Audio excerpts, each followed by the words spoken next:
본문의 말씀으로 막힌 담을 십자가의 은혜로 통과하는 성도라는 제목으로 마가복음 62번째 강의를 함께 나누도록 하겠습니다. 우리가 인생을 살다가 보면 참 다양한 사람들을 만나게 되지요. 그 중에 생각해 보면 참 고마운 사람들도 많고, 좀 사랑스러운 사람들도 많고, 때로는 좀 안타까운 사람들도 있고, 한편으로는 또 나를 좀 힘들게 했던 사람들도 있죠. 참 인생에 참 다양한 사람들이 있습니다. 더 나아가서 심지어 우리에게 깊은 상처를 주기도 하고, 심지어 우리를 배신하고 물질적으로나 정신적으로 손해를 입힌 그런 사람들도 만나게 됩니다. 우리가 한번 상상으로 한번 생각을 해보겠습니다. 어떤 사람이 나를 속이고 배신해서 무려 한 10억 원 정도 엄청난 금액을 사기를 치고 도망갔다. 그렇게 한번 생각을 해봅시다. 내가 그 빚을 갚느라고 그 10억 갚기 위해서 인생의 황금기 같은 10년을 피눈물 흘리면서 정말 열심히 일을 했습니다. 그것도 모자라서 그 사람의 거짓말 때문에 억울하게 감옥까지 다녀오고 참 기가 막힌 일을 경험하게 되었다. 가정을 해보는 겁니다.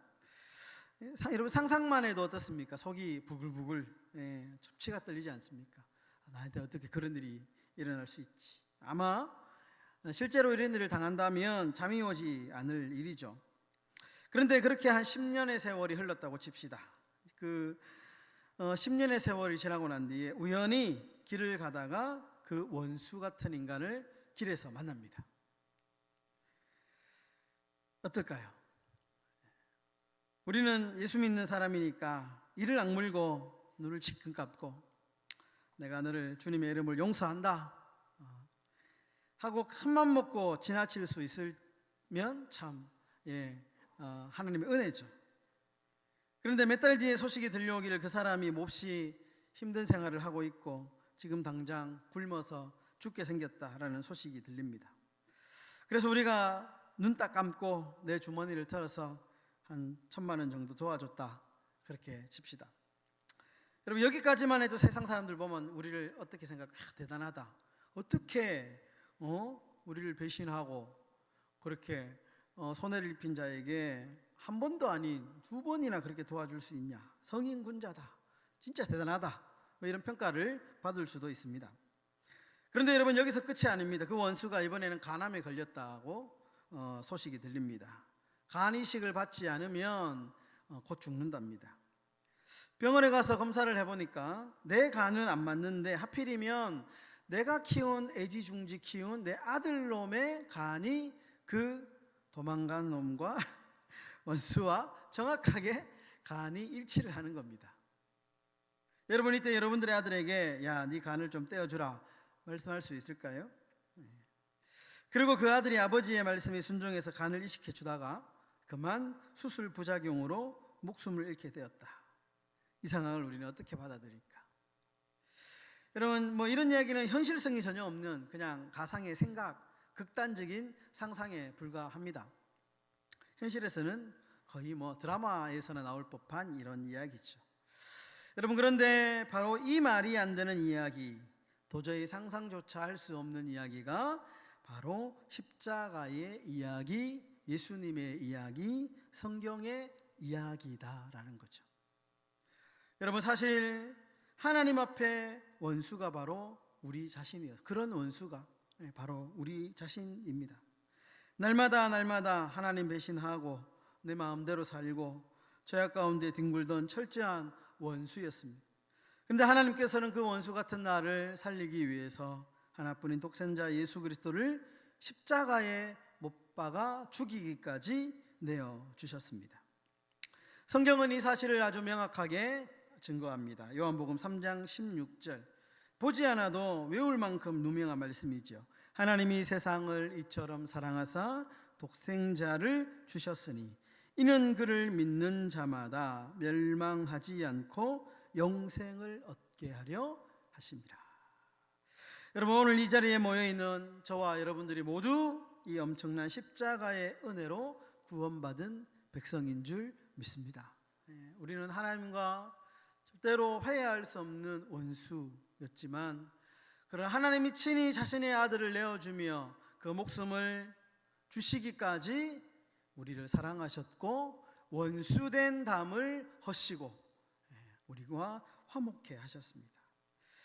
여러분, 그렇다면 그런 은혜를 받은, 엄청난 은혜를 받은 백성들이라면 우리는 아무래도 세상의 기준과는 조금 다른 삶을 살아가야 하지 않겠습니까? 그렇게 큰 은혜를 받았는데 우리가 조금은 뭔가 남과 다른 삶을 살아가지 않겠냐라는 것이죠. 오늘 본문을 보면 우리가 십자가의 큰 은혜를 받은 성도로서 이 땅 가운데 남들과 조금 다르게 살아야 되는데, 그러면 어떻게 남들과 조금 다른 삶을 살아가야 되는지에 대해서 우리가 한번 나누어 보려고 합니다. 38절의 말씀 우리 한번 다 같이 읽어보도록 하겠습니다. 시작. 이에 성소 휘장이 위로부터 아래까지 찢어져 둘이 되니라. 여러분, 예수님께서 십자가의 마지막 숨을 거두시고 그 순간에 성전에서는 엄청난 충격적인 사건이 일어나게 되는데, 성소와 지성소를 가로막고 있는 성전 휘장이 있습니다. 지성소는 대제사장이 1년에 한 번 들어가서 집례할 수 있는 공간입니다. 철저하게 분리된 공간인데 휘장이 있습니다. 높이가 무려 5m 정도 되고요, 두께가 무려 15cm나 되는 아주 두꺼운 천으로 가려져 있습니다. 그런데 이 휘장이 위에서부터 아래로 찢어졌다. 사람이 절대로 찢을 수 없는 아주 두꺼운 천, 아무리 잡아당겨도 절대 찢을 수 없는 사실상 단단한 벽과 같은 그 휘장이 위에서부터 아래로 찢어졌다. 게다가 성경은 이 휘장이 위에서부터 아래까지 찢어졌다 이렇게 기록합니다. 그러니까 인간이 실수로 찢은 게 아니고 위에서부터 아래로 찢어졌다. 하나님이 친히 그 장벽을 찢어버리셨다라는 겁니다. 여러분, 휘장이 이 찢어진 사건을 우리가 어떻게 해석을 해야 되느냐? 바울은 에베소서 2장 14절에서 이 휘장이 위에서부터 밑으로 찢어진 이 사건을 아주 기가 막히게 해석을 하고 있는데요, 에베소서 2장 14절 다 같이 한번 읽어보도록 하겠습니다. 시작. 그는 우리의 화평이신지라 둘로 하나를 만드사 원수된 것 곧 중간에 막힌 담을 자기 육체로 허시고. 바울은 휘장이 찢어진 사건을 화평의 사건으로 해석합니다. 원수된 관계를 화평하기 위해서 자기의 몸을 찢으셨다. 자기의 몸을 찢으심으로 원수된 관계를 화평하게 하셨다. 화평의 사건으로 바울은 이 휘장의 사건을 해석하고 있습니다. 담으로 막혀있는 모든 인생의 장벽을 십자가의 죽음을 통해서 해결해 주셨다라는 것이죠. 여러분, 예수님은 십자가의 죽음을 통해서 하나님과 우리 사이에 막힌 담을 허셨을 뿐만 아니고 모든 인간의 장벽을 허무셨습니다. 그래서 바울은 로마서에서 이제는 특정 민족이 하나님만 섬기는 이 선민 사상이 깨어지고 이제는 누구든지 어떤 사람이든지 어떤 나라에 있든지 어떤 조건을 가지고 있든지 관계없이 누구든지 예수 그리스도를 믿기만 하면 하나님 나라의 자녀가 될 수 있다라고 그렇게 이야기를 합니다. 그렇다면 성도 여러분, 이 십자가의 은혜를 통과한 우리 그리스도인들은 어떤 삶을 살아야 하겠습니까?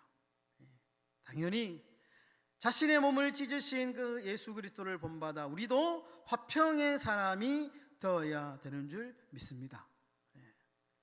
화평의 사람이 되어야 되는 줄 믿습니다. 화평의 사람. 여러분, 우리가 가는 곳마다 사람과 사람 사이에 벽을 세우는 사람이 되면 안 됩니다. 우리가 가는 곳마다 싸움이 일어나는 트러블 메이커가 되면 안 됩니다. 어떤 사람들은 말하면 꼭 꼭소리를 잡는 사람이 있어요. 우리 교회는 한 사람도 없는데 다른 교회는 있더라고. 교회 많은 교회는. 예. 그런데 여러분, 그런 것이 아니고 가는 곳마다 관계를 이어주는 다리가 되어요. 화평의 다리가 돼요.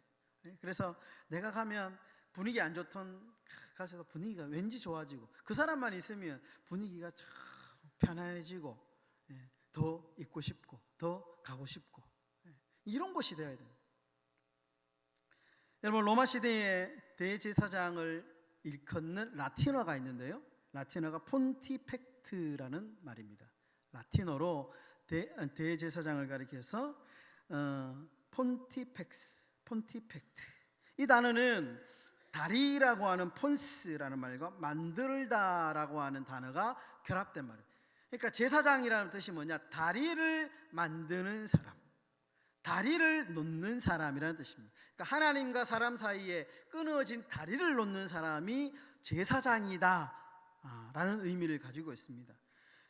여러분, 근데 놀라운 것은 사도 베드로가 이 제사장이 누구냐, 신약의 시대, 지금 이 현대를 살아가고 있는 신약의 시대에 제사장이 누구냐에 대해서 말하는데, 이 제사장은 특정 예배를 인도하는 목사가 제사장이다 이렇게 말하지 않습니다. 예. 너희는 왕 같은 제사장이다. 예수 믿는 모든 사람이 제사장이라는 거예요. 이제는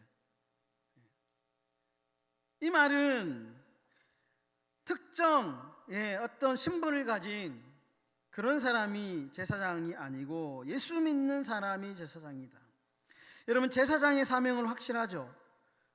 끊어진 다리를 이어주는 사람, 다리를 놓는 사람들이다. 여러분, 저와 여러분들이 제사장입니다. 저만 어떤 교회 가면, 아주 오래된 교회 가면 그렇게 하죠.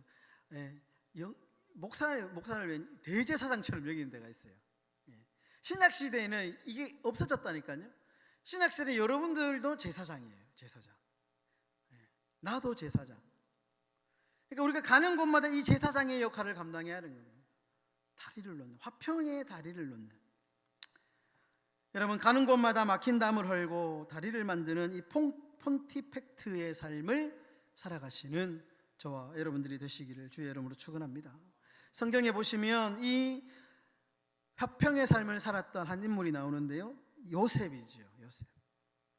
여러분, 영국의 위대한 주석가인 매튜 헨리라는 분이 창세기의 요셉 이야기를 주석하면서 이렇게 기록합니다. 요셉은 형들의 미움과 시기라는 거대한 벽에 갇혀 애굽으로 팔려갔지만 그는 그곳에서 원망의 벽을 쌓지 않고 하나님과 소통하는 다리를 지켰다. 결국 그 다리를 통해 온 이스라엘을 구원하는 화해의 통로가 되었다.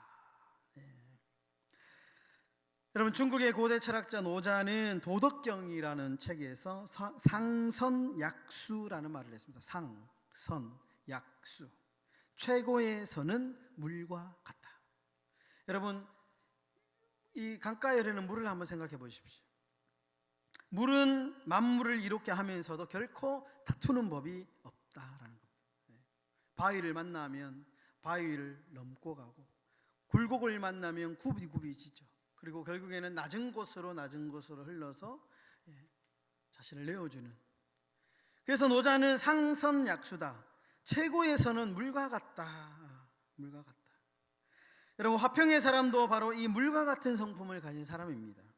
내 주장을 관철시키기 위해서 부딪히고 따지고 깨지고 싸우는 것이 아니고, 양보할 수 있는 것이라면 양보하고 상대방의 마음을 품어주고 낮은 곳에서 묵묵히 섬길 때 비로소 그 공동체 안에 화평이 임하게 됩니다. 여러분, 우리 교회가 화평한 교회를 원하신다면 물과 같은 사람이 되면 됩니다. 누가 한마디 말하면 내 뜻과 안 맞다고, 그게 아니고 이런 소리는 안 하면 좋습니다. 그게 아니고, 그런 뜻도 있네. 내 생각은 이렇게 얘기하시. 그거 아니고 네 생각은 틀렸고, 이렇게 말하면 아무리 정답을 말해도 일단 기분이 나쁘죠. 그렇게 말하는 것이 아니고, 그렇게 생각할 수도 있군요. 내 생각은 이렇습니다. 굳이 나하고 이렇게 이야기하다가 상대방의 생각이 틀리잖아요. 틀리다고 해서 저 사람을 내가 고쳐야지 이렇게 생각하면 안 됩니다. 그냥 저 사람 생각은 그렇게 생각할 수도 있네요. 내 생각은 이렇습니다. 이야기하다가 저 사람이 나한테 설득이 되면 설득이 되는 거고 아니면 그냥 마는 거죠. 우리 한국 사람들은 꼭 설득해서 내 생각을 주입시켜 주려고 하죠. 그러다가 어떻게 됩니까? 싸우죠. 그러면 화평이 없습니다. 화평이 일어날 수가 없어요.